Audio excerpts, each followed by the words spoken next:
সকলকে আমার আনন্দিত জয়গুরু। আজকে আলোচনা করব পরমদয়াল শ্রী শ্রী ঠাকুরের নাম সম্পর্কে। শ্রী শ্রী ঠাকুর আমাদের যে নাম দিলেন, পুরো বিশ্বের মধ্যে সবচেয়ে দামি জিনিস, সেইটা নিয়ে আজ আলোচনা করব। শুধুমাত্র ঠাকুরের নাম করে মৃত মানুষ প্রাণ ফিরে পেল। আহা! নামের যে কি মহিমা! যত শ্রী শ্রী ঠাকুর অনুকূলচন্দ্র সম্পর্কে লেখা বই পড়ছি, ততই মুগ্ধ না হয়ে পারছি না। রাতুলপাড়ার শ্রীযুক্ত শ্রীকান্ত সরকার ভয়ানক পীড়িত অবস্থায় সপরিবারে কুষ্টিয়াতে রয়েছেন। গুরুভ্রাতাগণ প্রাণপণে যত্ন শুশ্রূষা ও চিকিৎসার ব্যবস্থা করিয়াছেন। বড় বড় MBL MS ডাক্তারগণ রোগীর জীবনের কোনো আশা নাই বলিয়া জবাব দিয়েছেন। হোমিওপ্যাথিকের মতে চিকিৎসা করিয়া আমিও কৃতকার্য হইতে পারিলাম না। রাত্রে মোক্তারবাবু বীরেন্দ্রনাথ রায় ও আমার কম্পাউন্ডার শ্রীমান উপেন্দ্রনাথ দে রোগীর শুশ্রূষা ও প্রহরায় নিযুক্ত হইলেন। তাহারা খুব নাম করিতেছেন, এই যে সত্য নাম। নিশীথকালে শ্রীকান্তের প্রাণপক্ষী দেহপঞ্জির পরিত্যাগ করিল। এত রাত্রে প্রকাশ করা উচিত নয় বিবেচনায় তাহারা চুপ করিয়া রহিলেন। পরে তাহারা পরামর্শ করিলেন যে এই সত্য নামে অনেক মুমূর্ষ ও মৃত ব্যক্তি বাঁচিয়া গিয়াছে, ইহাকে নাম দ্বারা চেষ্টা করিয়া দেখিলে হয় না? এ বলিয়া তাহারা প্রাণপণে নাম করিতে লাগিলেন এবং তাহার মুখে একটু চরণামৃত ঢালিয়া দিলেন। রজনী প্রভাত হইবার সঙ্গে সঙ্গেই শ্রীকান্ত আবার বাঁচিয়া উঠিলেন। আনন্দের আর সীমা নাই। সকলেরই যেন স্বপ্নবোধ বোধ হইতে লাগিল।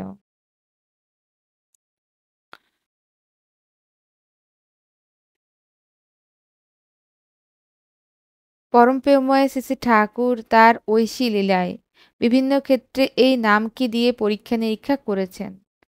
তিনি কুষ্টিয়ায় একটা নাম হাসপাতাল করেছিলেন, 30 থেকে 32 শয্যা। সেই সমস্ত রুগীকে যেখানে ডাক্তাররা চিকিৎসার কোনো আশা নেই বলে ছেড়ে দিতেন, যাদের আর চিকিৎসা করে কোনো উপায় হবে না, সেই সমস্ত রুগীকে এনেই ঠাকুর নাম করতে বলতেন, তাদের উপর এক্সপেরিমেন্ট করতে বলতেন। রোগীর মাথা বা গায়ে হাত দিয়ে নাম করে ভেতরকার ভাইটাল আর্টস জীবনীয় আকুতিকে বাড়িয়ে দেওয়া হতো। একদিন কথা প্রসঙ্গে শ্রী শ্রী ঠাকুর বললেন, রাধারমণ প্রবৃত্তি দেখছ, রোগ সারছে না, সেই রোগীকে ছুঁয়ে নাম করতে করতে রোগের উপশমই হয়। নাম করার সময় মনে দ্বন্দ্ব থাকলে কিন্তু চলবে না। সারবে কি সারবে না এই রকম যদি সংশয় রাখো, তবে কিন্তু কিছুই হবে না। বিশ্বাস নিয়ে, গভীর বিশ্বাস নিয়ে রোগীকে ছুঁয়ে সহজভাবে নাম করতে হয়। শতকরা 85 জনই এর মধ্যে সুস্থ হয়ে ওঠে। শ্রী শ্রী ঠাকুর এমনটাই বললেন। এবার আলোচনা করব নামের এমন মহিমা যা শুনলে অবাক না হয়ে পারা যায় না। নামের মহিমা। আমাকে ডাকলে কেন? আমি তো চলেই যাব। আমি থাকবো না। হাঁফ ছাড়তে ছাড়তে ছোট্ট মেয়েটি বলল। দারুণভাবে হাঁফাচ্ছে মেয়েটি। হাঁসফাঁস করছে। নিঃশ্বাস তো নিতেই পারছে না। নিঃশ্বাস না নিতে পারার ভেতরে ভেতরে এক ধরনের অস্বস্তি বোধ করছে। সমস্ত শরীরটা কেঁপে কেঁপে উঠছে। এ যন্ত্রণা যেন মৃত্যু পথযাত্রীর যন্ত্রণা। মায়ের কোলে শুয়ে আছে মেয়েটি। বাসে চলছে মা বাবার সঙ্গে কটকে।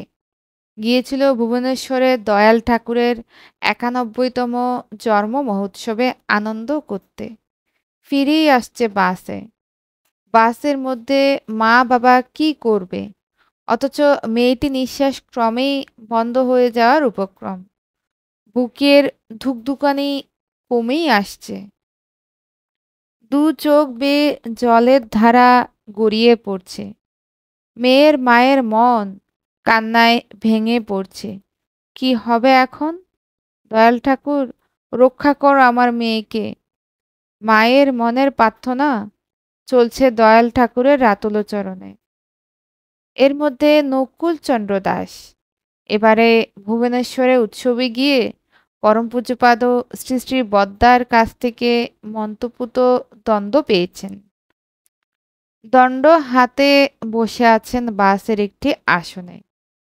মেয়েটির মর্মন্তুদ অবস্থা দেখে দণ্ড হাতে শ্রী শ্রী ঠাকুরের নাম করছেন মেয়েটির সুস্থতা কামনা করে।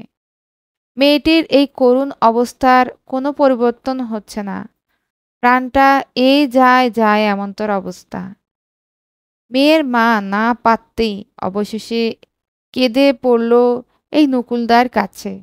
বাবা, আপনার দণ্ড আমার এই মেয়ের মাথায় যদি একটু ছুঁয়ে নাম করুন, দয়াল ঠাকুর নিশ্চয়ই আমার মেয়েকে বাঁচিয়ে তুলবেন।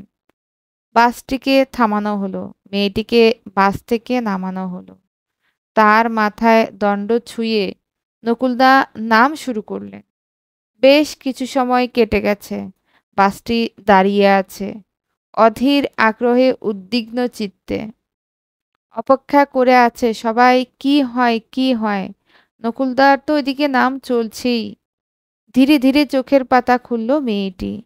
মুখে প্রশান্তি, চোখে উজ্জ্বল দৃষ্টি। উঠে বসেছে মেয়েটি। উৎকণ্ঠিত আনন্দিত মনে বাসযাত্রীরা সবাই মেয়েটিকে বলল, এখন ভালো লাগছে তো? আমাকে যদি ফিরিয়ে আনলে তোমরা, তবে চলো দীক্ষা দেবে আমাকে, আমি দীক্ষা নেব। মেয়েটি এবার এই কথাই বলল। কটকে মেয়েটির দীক্ষার ব্যবস্থাই করা হলো। এই জন্য শ্রী শ্রী ঠাকুর আমাদের সর্বসময় নামময় হয়ে থাকতে বললেন। এই জন্য শ্রী শ্রী ঠাকুর আমাদের সবসময় বলেন, নাম চলছে তো, তাই নামের মধ্যে থাকলেই আমরা শ্রী শ্রী ঠাকুরের স্মরণে থাকি এবং শ্রী শ্রী ঠাকুর আমাদের সর্বদিক থেকেই রক্ষা করেন। তাই প্রত্যেকের সুস্থ জীবন কামনা করি পরমদয়ালের শ্রীচরণে, এবং আপনারাও সেইভাবেই জীবনযাপন করুন শ্রী শ্রী ঠাকুর যেভাবে পছন্দ করেন। সকলকে আমার আনন্দিত জয়গুরু।